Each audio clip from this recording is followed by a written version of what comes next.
नमस्कार दोस्तों, spring board के डिजिटल प्लेटफॉर्म पर आपका फिर से स्वागत है। आज स्टार्ट करेंगे हम आपके जो टॉपिक दिए हुए हैं उसमें जो ज्योग्राफी इकोनॉमिक का एक टॉपिक है, राजस्थान पॉपुलेशन या सेंसस ऑफ राजस्थान। तो राजस्थान की जो जनसंख्या है या जनांकीय है उसके बारे में अपन पढ़ेंगे आज के टॉपिक में। तो टॉपिक रहेगा आपका राजस्थान की पॉपुलेशन, राजस्थान की जनसंख्या।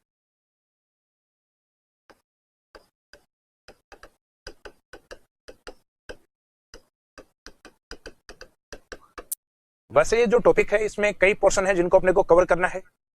जैसे एक राजस्थान की जो टोटल पॉपुलेशन है उसको, उस पॉपुलेशन के अलावा जो अपने पर 10 ईयर, प्रति 10 वर्ष में जनसंख्या के ऊपर होने वाली जो ग्रोथ है उस ग्रोथ के बारे में अपने को पढ़ना है। पॉपुलेशन की जो डेंसिटी है उसकी स्टडी अपने को करनी है। पॉपुलेशन के अंदर जो सेक्स रेशो अपना रहता है, अर्थात जो लिंगानुपात अपना कितना रहता है उसके बारे में अपने को देखना है। उसके साथ अपने को लिटरेसी रेट, साक्षरता दर के बारे में, अपने को एससी और एसटी पॉपुलेशन और उसके डिस्ट्रीब्यूशन के बारे में देखना है। और राजस्थान में जो रूरल और जो अर्बन पॉपुलेशन है उसका वितरण अपने को देखना है कि कितनी जनसंख्या अपने ग्रामीण क्षेत्र में और कितनी जनसंख्या गया था x square upon y z. तो ऐसे सवालों को करने के लिए देखिए, एक तो बेसिक ट्रिक है, एक तो लाइक और शेयर ठोक दीजिए, महाकाल का दबा के लाइक और शेयर ठोक दीजिए। पूरा साल मेहनत करता हूं आपके लिए बेटा, ऐसा नहीं चलेगा, ऐसा नहीं चलेगा। अपने शहरी क्षेत्र में निवास करती है। उसके अलावा अपना जो रिलीजन के अकॉर्डिंग पॉपुलेशन के अंदर वितरण है, किस प्रकार से कितनी जनसंख्या अपनी किस धर्म में पाई जाती है या कितने जनसंख्या किस धर्म में राजस्थान में वर्तमान में है, इसका जो अध्ययन करेंगे अपन ये धार्मिक जनसंख्या के अकॉर्डिंग। और फिर पॉपुलेशन रिलेटेड जो अपनी पॉलिसीज हैं, जनसंख्या नीति हैं, उनके बारे में अपन देखेंगे। और लास्ट में इस टॉपिक से संबंधित कुछ एक प्रमुख योजनाएं जो महिला और बालिकाओं से जुड़ी हुई है, जो सामान्यतः लिंगानुपात को लेकर या जनसंख्या को लेकर चलाई गई है, उन योजनाओं को भी हम इस टॉपिक के लास्ट में कवर करेंगे। तो इस टॉपिक की स्टार्टिंग करते हैं कि हमारा जो जनगणना है, अर्थात जो पॉपुलेशन सेंसस है, उसकी स्टार्टिंग हमारी कब से हुई, इस पॉइंट से हम इस टॉपिक की शुरुआत करेंगे। तो सबसे पहले राजस्थान की जो जनसंख्या है उसमें बात करेंगे हम पॉपुलेशन सेंसस की।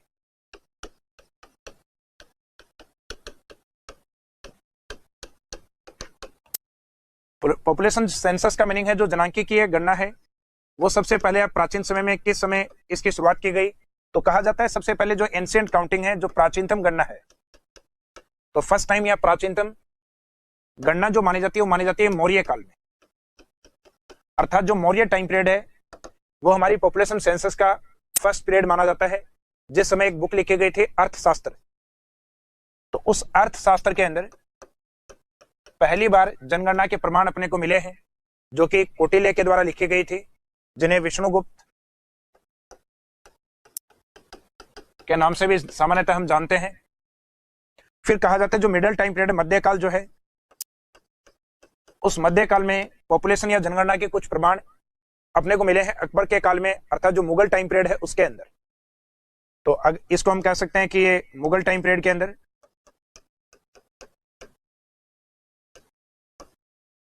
कि जो मुगल टाइम पीरियड है उसमें जो अकबर का टाइम पीरियड है उसमें उनके जो सूबे हैं जिनका मेन अधिकार सूबेदार को दिया जाता था सेना में, तो उन सूबेदार के अंडर में जो आने वाली सेनाएं हैं, उनके सूबे हैं, उनकी काउंटिंग उस समय की गई थी। अर्थात प्रॉपर जो जनसंख्या है उसको काउंट नहीं किया गया था। मुख्य जो सैनिक हैं उनके बारे में, सूबों के बारे में जो काउंटिंग है वो अपने को इस टाइम पीरियड में देखने को मिलती है। और इसका जो प्रमाण है वो हमें मिलता है आईने अकबरी के अंदर।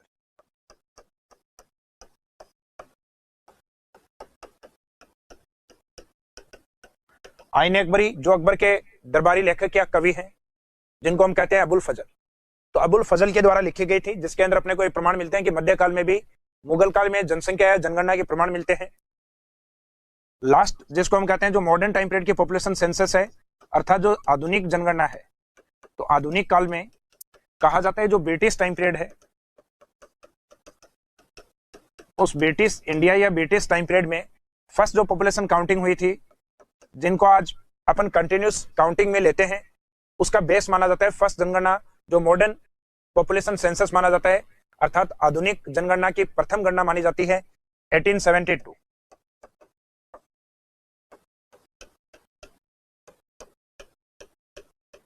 जो कि लॉर्ड मेयो के काल में फर्स्ट टाइम आयोजित करवाई गई थी 1872 के अंदर। तो अगर आधुनिक जनसंख्या या जनगणना के बारे में पूछा जाए तो आधुनिक जनगणना सबसे पहले 1872 में हुई थी, लेकिन इसके बाद में जो जनगणना हुई 1881, वो पहली ऐसी जनगणना मानी जाती है जिसके बीच में 9 ईयर का गैप है, उसके बाद जितनी भी जनगणनाएं हैं वो 10 साल के अंतराल से की गई है। तो इसके बाद में जो जनगणना हुई थी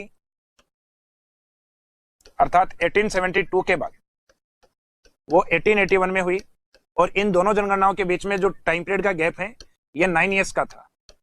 अर्थात आज वर्तमान में जनगणनाओं के बीच में यानी जो पॉपुलेशन सेंसस होता है उसमें 10 ईयर का गैप रखा जाता है, लेकिन उस गैप को 1981 के बाद से रखा जा रहा है। तो 1881 की जो जनगणना है ये लॉर्ड रिपन के द्वारा आयोजित करवाई गई थी, और इस जनगणना को कहा जाता है भारत के फर्स्ट जो सेटल पॉपुलेशन है, अर्थात कह सकते हैं अपन पर डिकेट अर्थात पर दशक के बाद में जो जनगणना होती है, अर्थात 10 वर्ष से जो जनगणना होती है उसके अकॉर्डिंग इसको प्रथम व्यवस्थित या प्रथम दशकीय जनगणना की शुरुआत मानी जाती है। तो इस कारण इसको प्रथम व्यवस्थित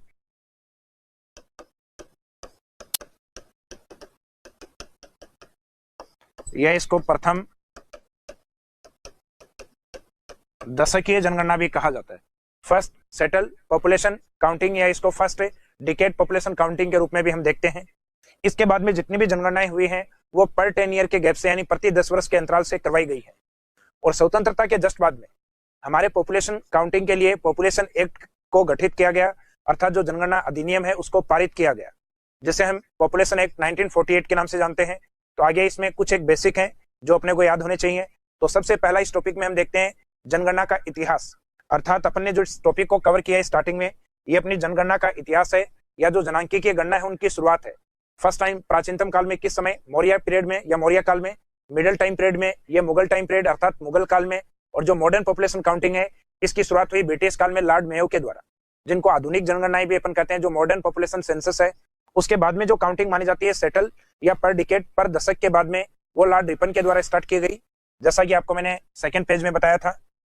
इसके बाद में हम देखते हैं कि जो जनांकीय अधिनियम है या जनगणना अधिनियम है वो कब पारित किया गया।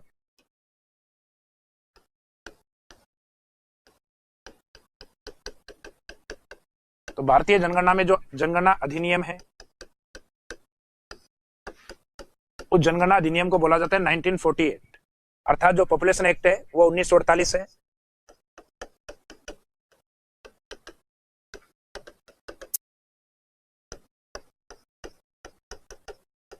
जबकि राष्ट्रीय जनसंख्या आयोग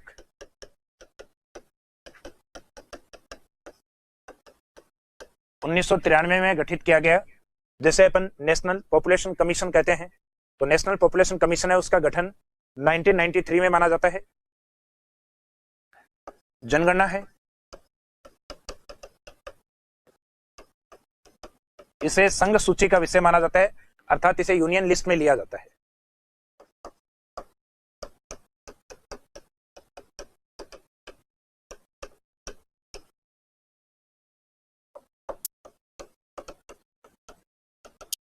इसे वैसे 7वीं अनुसूची में शामिल किया जाता है, जो 7 शेड्यूल है अपना उसके अंदर इसको लिया गया है।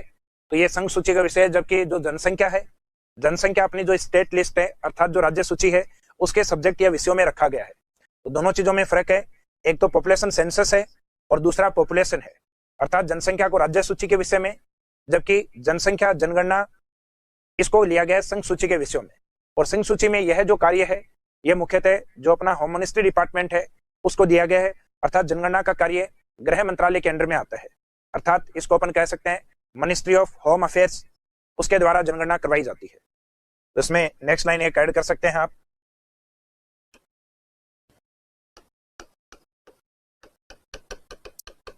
जनगणना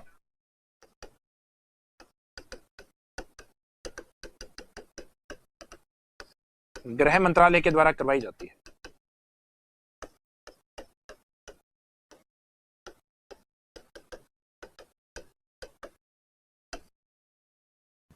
मिनिस्ट्री ऑफ होम अफेयर्स के द्वारा इसको कंडक्ट किया जाता है। अब जो नवीनतम जनगणना है अर्थात जिसके डेटा अभी तक हमें अवेलेबल है वह है 2011। हालांकि आने वाले साल भर के अंदर आपके पॉपुलेशन के नए डेटा हैं जिनको जारी कर दिया जाएगा नेक्स्ट मार्च 2022 तक। हालांकि वो इस मार्च को लगभग आज ही के दिन या 2 दिन बाद ये पॉपुलेशन के नए डेटा हैं ये हमारे पास आ जाने चाहिए थे, लेकिन जो पेंडेमिक डिजीज कोरोना है उसके कारण इसमें लगभग साल भर का डिले हुआ है। तो इस साल भर बाद में हमें अर्थात 2022 मार्च तक हमें डेटा है ये अवेलेबल हो जाएंगे। तो अभी तक के लिए हमारा जो बेस है लगभग अगले मार्च 2022 तक वो 2011 वाले जो लास्ट डेटा है अर्थात अब से 11 साल पहले जो गणना हुई थी वही अपने लिए मेन डेटा रहेंगे नेक्स्ट 1 ईयर तक। उसके बाद में जो प्रोविजनल डेटा अर्थात जो एक बार के लिए अस्थायी डेटा जारी होंगे वो होंगे 2021 वाली जो जनगणना है जिसको 2022 में इस बार जारी किया जाएगा। तो अभी तक के लिए जो नवीनतम जनगणना है वो 2011 को ही माना जाता है।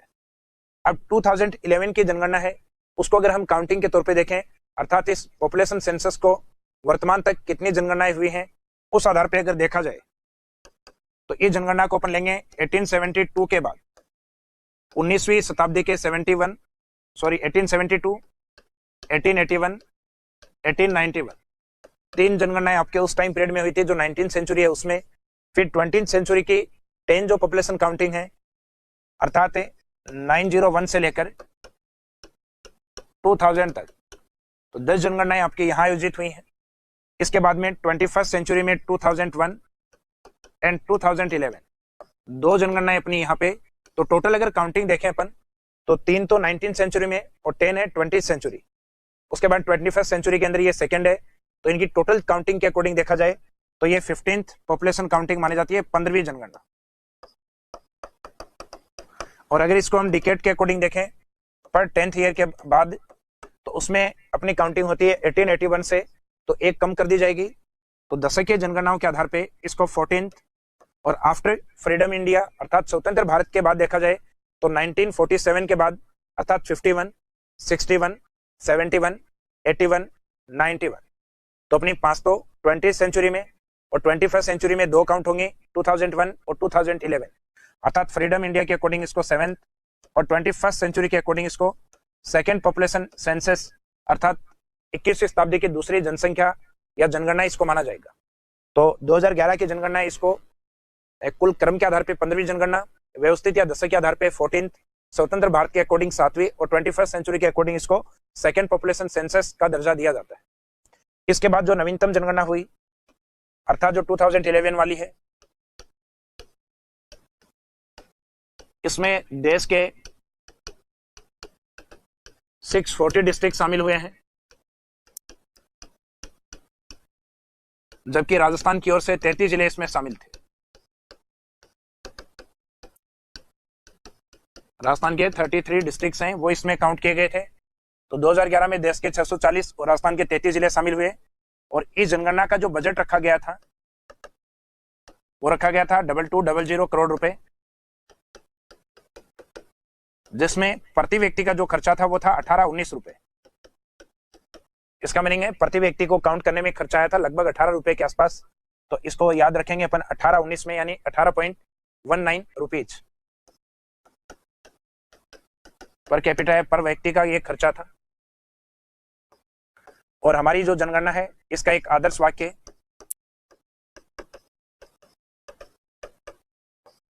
जैसे हम कहते हैं हमारी जनगणना हमारा भविष्य अर्थात आवर पॉपुलेशन या our census our future.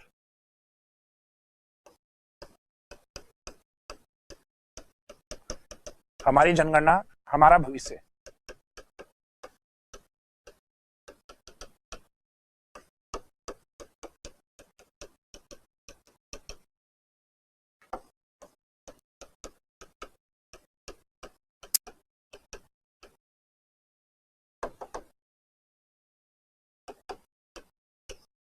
Our population our future के नाम से इसको अपन इंग्लिश में देखते हैं। तो इसको कभी भी सेल्फिश सेंटेंस के ऊपर नहीं लाना है अर्थात मेरी जनगणना मेरा भविष्य नहीं करना है, ना मेरी जनगणना हमारा भविष्य करना है। इसे हमेशा हमारी जनगणना और हमारा भविष्य है इसी के आधार पर अपने को याद रखना है। और इस जनगणना का जो मास्कट है अर्थात जो शुभंकर है वो एक लेडीज को रखा गया था जिसके हाथ में कुछ बुक्स थी जिसे लेडी एनुमिनेटर अर्थात प्रगणक शिक्षिका के नाम से अपन जानते हैं। तो इस जनगणना का जो अपने को एक लोगो देखने को मिलता है या जो शुभंकर देखने को मिलता है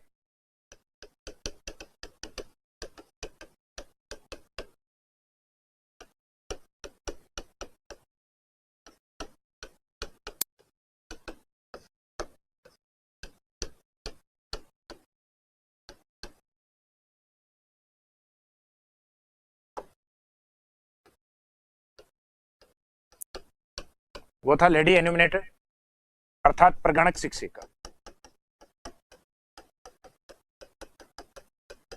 इसे जनगणना का मस्कट अर्थात एक शुभंकर के रूप में इसको जारी किया गया था। और इस जनगणना की जो काउंटिंग है वो 2 चरणों में कंप्लीट की गई थी, अर्थात 2 स्टेज में इसको कंप्लीट किया गया था। जनगणना के चरण अर्थात स्टेज ऑफ सेंसस, जो कि 2 चरणों में इसको कंप्लीट किया गया था 2011 में। एक तो मई 15 से लेके और 30 जून 2010, और जो सेकेंड फेज या सेकेंड स्टेज इसका जो था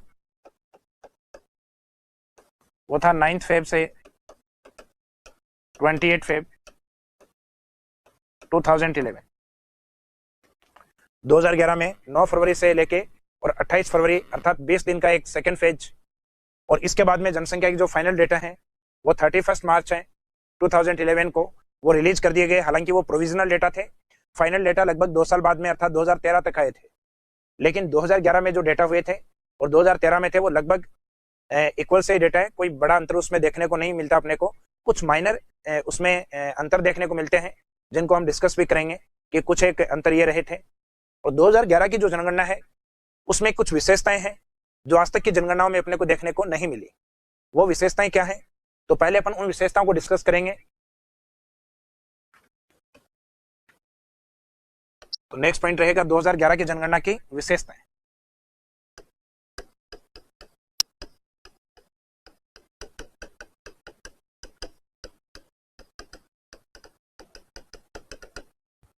जनगणना को जनरली स्टैटिक्स डिपार्टमेंट के द्वारा जो स्टैटिक्स बुक है उसमें लिखा जाता है, लेकिन फर्स्ट टाइम 2011 में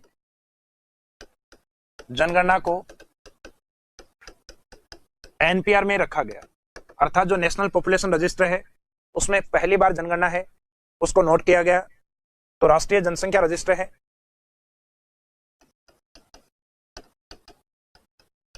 नेशनल पॉपुलेशन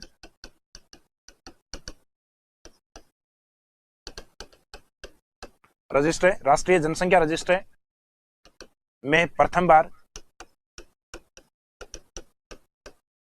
लिखा गया, अर्थात फर्स्ट टाइम अपनी पॉपुलेशन को एनपीआर में रिकॉर्ड किया गया है।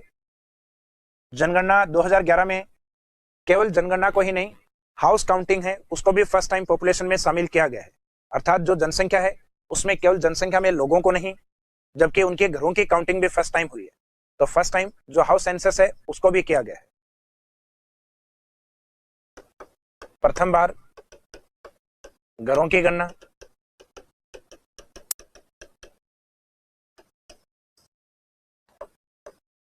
पहले जनगणना में सामान्यतः जो पॉपुलेशन सेंसस था उसमें मेल और फीमेल सिर्फ जेंडर के आधार पे, लिंग के आधार पे इन्हीं 2 को काउंट किया जाता था, जबकि थर्ड जेंडर या जिसको हम कहते हैं ट्रांसजेंडर अर्थात जो किन्नर हैं उनको जनगणना में काउंट नहीं किया जाता था।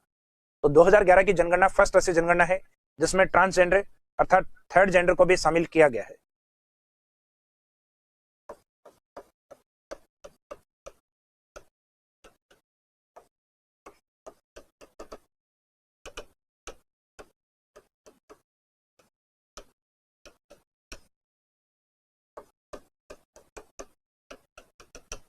किन्नरों को प्रथम बार शामिल किया गया है।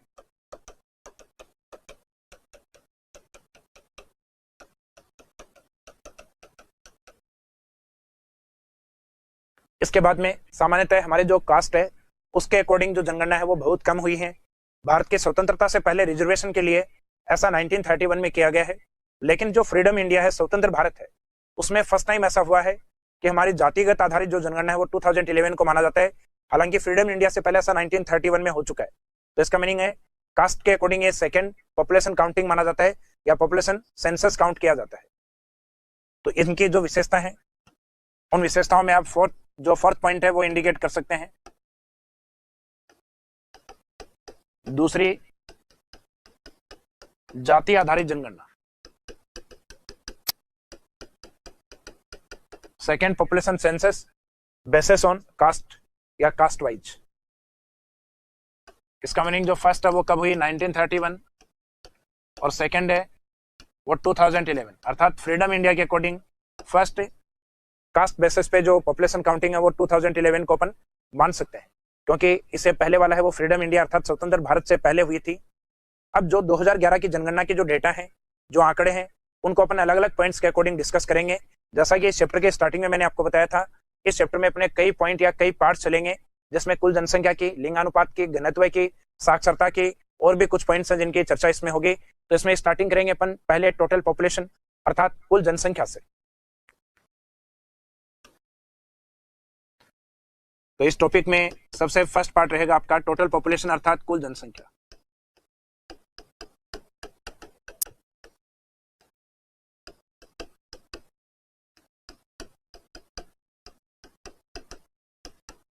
टोटल पॉपुलेशन का मीनिंग है 2011 में जितनी पॉपुलेशन काउंटिंग हुई है इंडिया में, जितनी भी है 100%, जो कि इंडिया के अकॉर्डिंग 121.085 करोड़,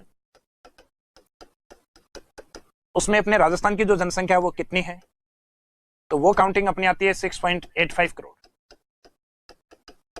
अगर ये इंडिया का 100% डेटा है तो उसमें राजस्थान है वो 6.85 करोड़ पॉपुलेशन लिए हुए है, और उसके अकॉर्डिंग अगर इसको इंडिया का 100% माने तो इस इंडिया के बेसिस पे 6.85 है, वो इंडिया की टोटल पॉपुलेशन का 5.67% पार्ट राजस्थान के पास है। तो इस काउंटिंग को आप कंटिन्यूस याद रख सकते हैं, 567 अर्थात देश की कुल जनसंख्या में राजस्थान का योगदान 5.67% है। और राजस्थान की जो टोटल पॉपुलेशन है वो कितनी है, तो ये अप्रोक्सीमेट 7 करोड़ अर्थात 6.85 करोड़। आपके जो प्रोविजनल डेटा थे, कच्चे डेटा थे, अर्थात जो 31 मार्च 2011 को जो रिलीज किए गए थे, उसमें पॉपुलेशन काउंटिंग 6.86 करोड़ थी, लेकिन उसके बाद में उसमें कुछ संशोधन हुए और जो रिव्यू डेटा थे वापस समीक्षा करके जो जारी किए गए थे, उसमें 6.85 करोड़ जो जनसंख्या है वो काउंट किया गया।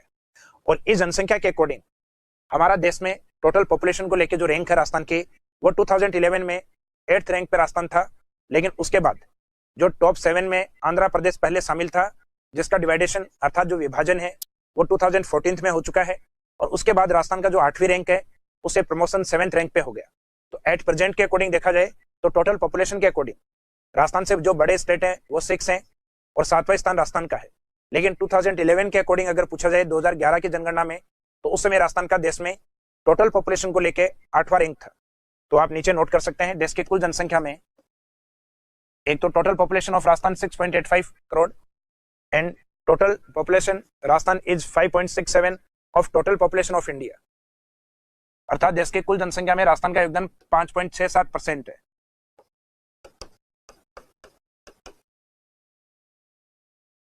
देश में जनसंख्या की दृष्टि से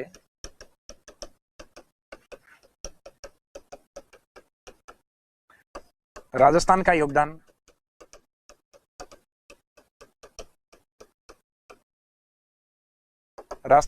है 8th रैंक, लेकिन ब्रैकेट में डाल दीजिएगा एट प्रेजेंट या वर्तमान में 7th।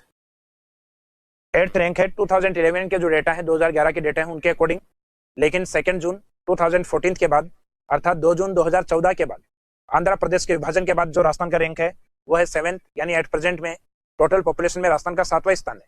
तो एट प्रेजेंट के अकॉर्डिंग अगर क्वेश्चन पूछा जाए तो आंसर राजस्थान रहेगा 7th रैंक, और 2011 पॉपुलेशन सेंसस और काउंटिंग के अकॉर्डिंग अगर पूछा जाए तो रैंक रखना है अपने को राजस्थान का 8th रैंक। जो टोटल पॉपुलेशन है राजस्थान की 2011 में, उस कुल जनसंख्या में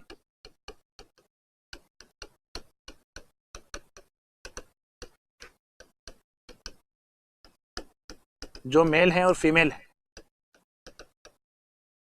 अर्थात जो पुरुष गणना है और जो महिलाओं की गणना है वो कितना % है, तो अपने जो पुरुष काउंटिंग हुई है यानी जो मेल काउंटिंग हुई है वो अप्रोक्सीमेट 52% के आसपास है, और बाकी रिमेनिंग है वो अपने फीमेल को काउंट किया गया है 48.104%। अर्थात लिंगानुपात में जनरली अपने को मेल और फीमेल में ही डिवाइड किया जाता है। इसमें ट्रांसजेंडर को जब बात सेक्स रेशो की होती है, लिंगानुपात की होती है, तो जो ट्रांसजेंडर की जो काउंटिंग है अर्थात जो किन्नर है, उन किन्नर की जो काउंटिंग है वो मेल पॉपुलेशन में काउंट की जाती है, अर्थात पुरुषों की गणना में किन्नरों को काउंट किया गया है। क्योंकि आप पूछोगे टोटल अगर 100% पुरुष और महिला है तो फिर किन्नर किस में शामिल है, तो किन्नर जो मेल पॉपुलेशन काउंटिंग है जो पुरुषों की गणना है उसमें उनको शामिल किया गया है। अब जो टोटल पॉपुलेशन है, कुल जनसंख्या है, उसमें 0 से 6 ईयर अर्थात जो चाइल्ड पॉपुलेशन है वो है अप्रोक्सीमेट 15.5% के आसपास।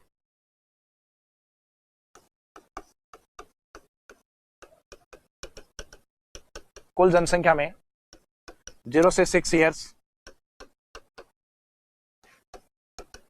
अर्थात अपन कह सकते हैं बालक बालिकाएं,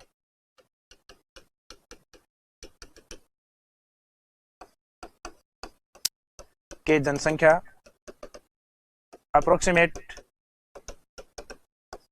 15% से डेटा थोड़ा सा ऊपर है, इसको राउंड फिगर में अपन ले सकते हैं। अप्रोक्सीमेट 15.5% जो पॉपुलेशन है वो अपने चाइल्ड पॉपुलेशन अर्थात 0 से 6 ईयर, जिसमें अपनी गर्ल्स और बॉयज दोनों को काउंट किया गया अर्थात बालक और बालिका हैं, उन दोनों की संख्या को इसमें लिया गया है। और अगर विश्व की कुल जनसंख्या में देखा जाए तो विश्व की जो टोटल पॉपुलेशन है वो मानी जाती है 700 करोड़, और राजस्थान की जो जनसंख्या है वो अप्रोक्सीमेट 6.85 अर्थात 7 करोड़। तो वर्ल्ड के टोटल पॉपुलेशन में राजस्थान की पॉपुलेशन है वो अप्रोक्सीमेट 1% है, जबकि राजस्थान का जो पॉपुलेशन है वो इंडिया के टोटल पॉपुलेशन का 5.67% है, अर्थात इंडिया में हम 5-6-7% है, अप्रोक्सीमेट 5.67%, जबकि वर्ल्ड का ओनली 1%। तो ये वाला डेटा इसको लेके आप नीचे एक लाइन में लिख सकते हैं। राजस्थान में विश्व की कुल जनसंख्या का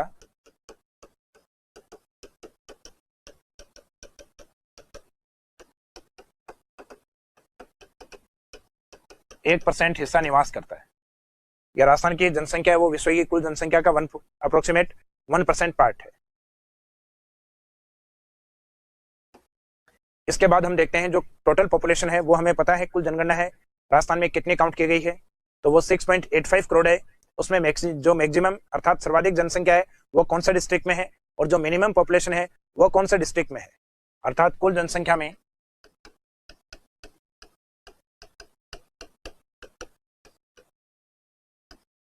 6.85 करोड़। इसमें जो मैक्सिमम है वो कौन से डिस्ट्रिक्ट में है और मिनिमम है वो काउंटिंग है वो कौन से डिस्ट्रिक्ट में है। तो मैक्सिमम जो काउंटिंग हुई है, सर्वाधिक जो संख्या काउंट की गई है वो नंबर फर्स्ट पे है जयपुर डिस्ट्रिक्ट में। इसके बाद में जो डिस्ट्रिक्ट हैं वह है Jodhpur, Alwar, Nagaur and Udaipur. In district के स्टार्टिंग जो वर्ड हैं उनसे आप लेके एक मीनिंग बना सकते हैं। जे जानू को लेकर, अर्थात जे के आगे जानू शब्द बोलना है आपको, तो जे जयपुर, उसके बाद में Jodhpur, Alwar, Nagaur and Udaipur. In district में राजस्थान में सर्वाधिक जनसंख्या है, जिसमें मैक्सिमम जयपुर में है। यहाँ की जो जनसंख्या काउंट की जाती है वो अप्रोक्सीमेट 66 लाख 66.6 लाख। और इसके बाद की जो काउंटिंग है, जैसे जोधपुर, अलवर, इनके डेटा थोड़े से नजदीक हैं, 36.87 लाख, जबकि अलवर के 36.74 लाख। इसके बाद में नागौर के हैं 33 लाख अप्रोक्सीमेट। उसके बाद में उदयपुर के अप्रोक्सीमेट 30 लाख।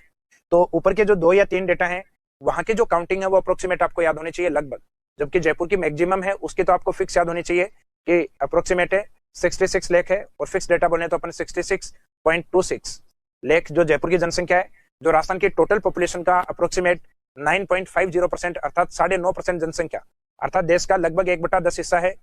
सॉरी, राजस्थान प्रदेश का लगभग 1/10% हिस्सा है, अर्थात लगभग 10% जनसंख्या वो जयपुर में निवास करती है।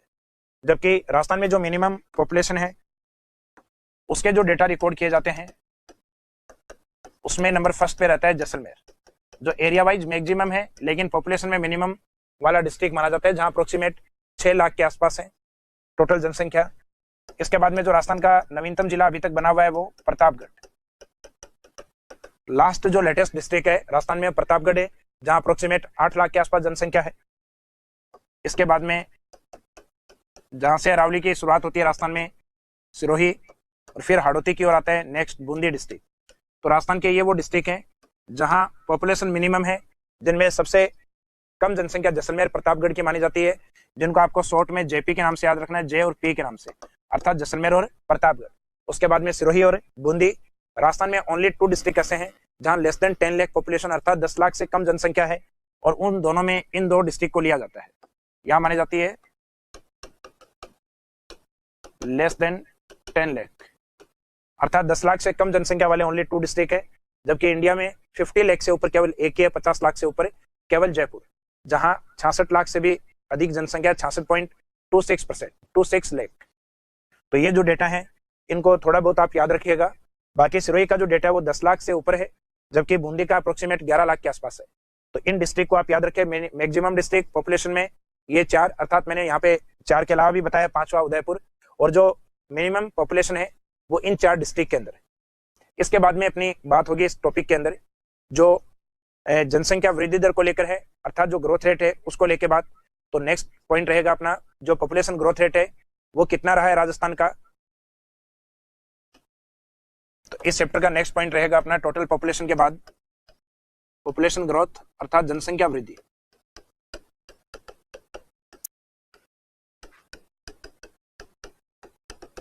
अर्थात इसमें बात करेंगे अपन ग्रोथ रेट की, population growth rate. Population growth rate का मीनिंग होता है एक निश्चित टाइम पीरियड में, एक फिक्स टाइम पीरियड अर्थात जो 10 ईयर्स है उसमें एक निश्चित स्थान पे, यानी एक फिक्स एरिया होना चाहिए, उसमें प्रति 100 व्यक्तियों पर बढ़ने वाले लोगों की संख्या को ग्रोथ रेट कहा जाता है, अर्थात जनसंख्या वृद्धि दर कहा जाता है। तो प्रति 10 वर्ष में निश्चित स्थान पे प्रति 100 व्यक्तियों पर बढ़ने वाले लोगों की संख्या को, अर्थात जो पर 100 पीपल हैं उन पे पर 10 ईयर में एक निश्चित एरिया में जो ग्रोथ होती है उसे हम कहते हैं पॉपुलेशन ग्रोथ रेट, जो कि अपने राजस्थान में 21.30% मानी जाती है। 2011 के डेटा के अकॉर्डिंग है। तो 2011 की जनगणना में या जनसंख्या में जो ग्रोथ रेट है वो कितनी रही, जबकि जो इंडिया की ग्रोथ रेट है वो राजस्थान से कम रही है। भारत की जो ग्रोथ रेट है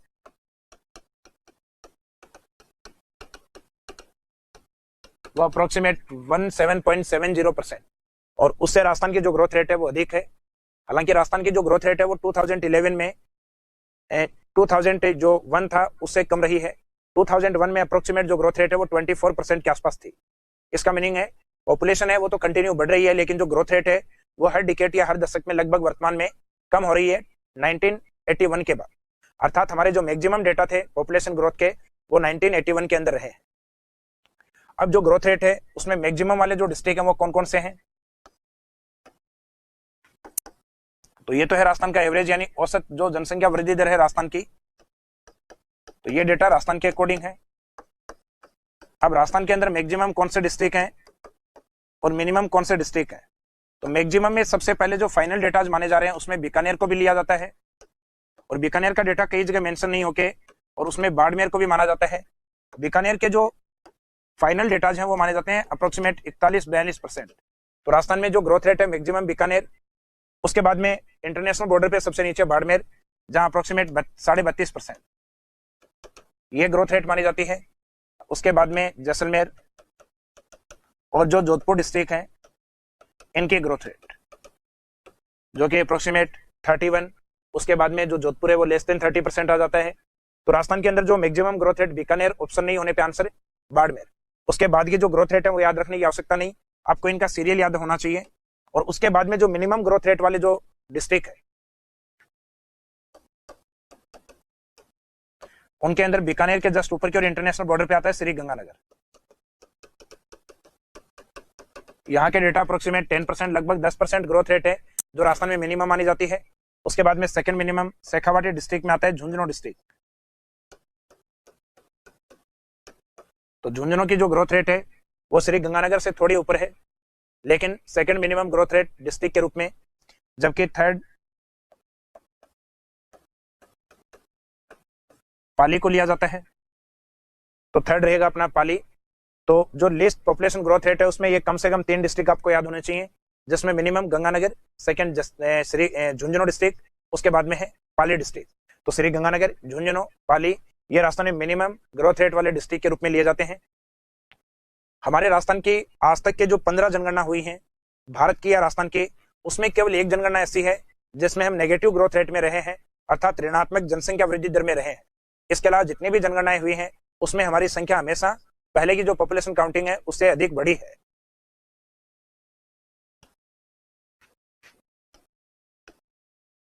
तो हम कह सकते हैं कि सर्वाधिक जनसंख्या वृद्धि दर वाला दशक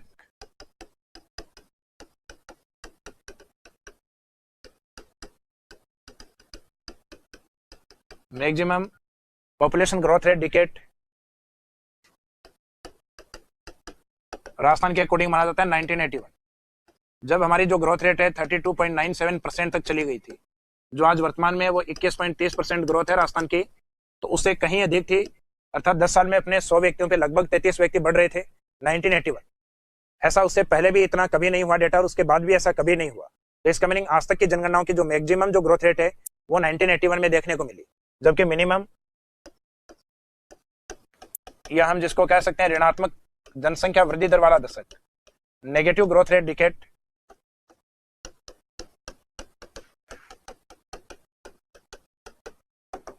वो लिया जाता है 1911 से 1921 के जनगणना वाला। अर्थात जनगणना 1921 की थी, जिसमें पॉपुलेशन है वो -6.29 इतनी जनसंख्या अपनी पहले की जनसंख्या की तुलना में, अर्थात 1911 की तुलना में 1921 में कितनी जनसंख्या कम हो गई थी, तो -6.29%, जिसका मुख्य कारण माना जाता है उस समय फैल रही जो डिजीज थी, अर्थात जिसको हम कहते हैं प्लेग डिजीज। तो प्लेग डिजीज के कारण ऐसा हुआ था कि अपनी जनसंख्या है वो अधिकांशतः देश में जगह जगह बड़े स्तर के ऊपर प्लेग डिजीज के कारण मृत्यु के घाट उतरी। और उसके बाद में हमारे इसी टाइम पीरियड में फर्स्ट वर्ल्ड वॉर भी हुआ था, और इसी टाइम में इंडिया के अंदर अपने जो फ्रीडम मूवमेंट अर्थात जो स्वतंत्रता आंदोलन है उनकी शुरुआत भी हो गई थी। स्वतंत्रता आंदोलन से धीरे धीरे लोगों का जो घरों से डिस्टेंस है वो बढ़ने लग गया था। तो उन सब चीजों को देखकर हम कह सकते हैं कि जो 1921 का जो दशक था वहां पॉजिटिव ग्रोथ रेट के बजाय हमें नेगेटिव ग्रोथ रेट देखने को मिलती है। तो एकमात्र ऐसा डिकेट है जिसमें अपनी नेगेटिव ग्रोथ रेट अपने को देखने को मिलती है, और ये नेगेटिव भी कितना, -6.29। तो अपन ने आज डेटा डिस्कस किए टोटल पॉपुलेशन और दूसरा ग्रोथ रेट को लेके, और बाकी जितने जो डेटा बचे हैं उनको हम नेक्स्ट क्लासेज में कवर करेंगे। Thank you.